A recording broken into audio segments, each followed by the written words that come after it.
O Renato vai trazer para a gente hoje algumas discussões que estão sendo realizadas no IBGE sobre pesquisas em favelas. O Renato entende muito sobre isso, traz mais detalhes para a gente. Conta aí, Renato, bom dia. Bom dia, Barão, bom dia, Rô, Bom bom dia. dia aos ouvintes da Band News e a quem nos acompanha pelo YouTube também. Aliás, quem nos acompanha pelo YouTube pode ver que eu estou usando hoje o colete do IBGE, o colete utilizado pelos recenseadores do IBGE. A gente sabe que depois de muito tempo, de muito debate, de muita luta, a gente conseguiu terminar a realização do censo do IBGE. Já discutimos aqui na coluna que o Data Favela, em parceria com a CUFA, foi procurado pelo IBGE para conseguir terminar aí de recensear os moradores das favelas. Acho que esse talvez tenha sido o pedido mais prestigioso que eu já recebi na minha carreira e a ação que eu tive mais orgulho de contribuir. O que acontece agora, Barão, Roberto e ouvintes? Acontece que o IBGE começou a discutir como que a sociedade pode contribuir de uma forma mais constante para elaboração, análise e utilização de terminologias feitas pelo IBGE.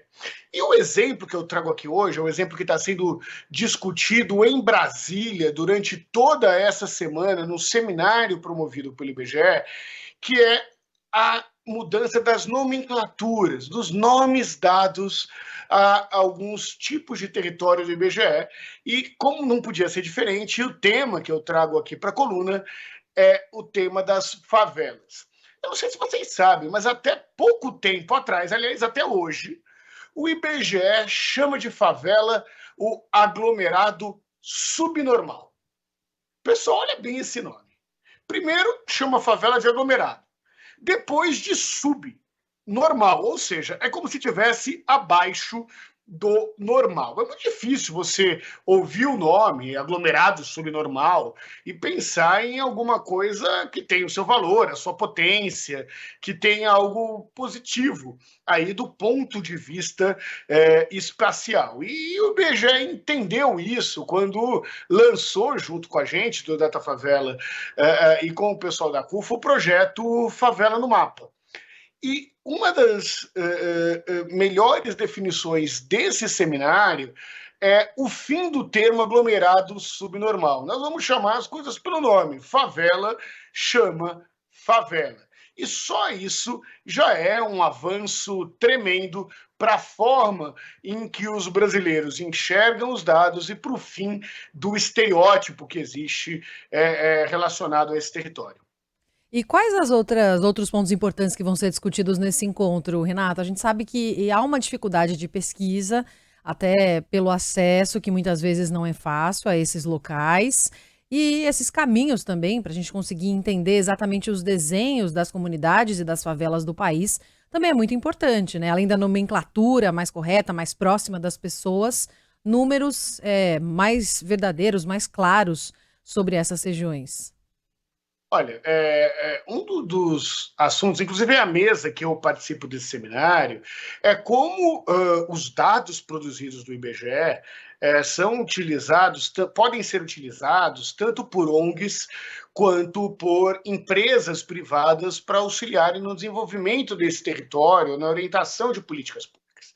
Eu trouxe alguns exemplos aqui, Roberto. Utilização de entidades do terceiro setor, ou seja, como que as ONGs podem utilizar os dados do censo demográfico que acabaram de ser coletados. Né? Em primeiro lugar, identificação de necessidades comunitárias. Né? Os dados podem usar o censo demográfico para conseguir, por exemplo, pressionar o seu vereador a resolver questões de saneamento básico, por exemplo, a mostrar geograficamente qual é o melhor ambiente para ter um novo posto de saúde, uma creche ou uma escola. Né? O desenvolvimento de novos modelos de política pública a partir dos dados do censo. Né? As organizações podem projetar programas de assistência social focados naquela comunidade. Pode utilizar os dados como uma política de advocacy e defesa dos direitos, mostrando a desigualdade que existe naquele território, como, por exemplo, que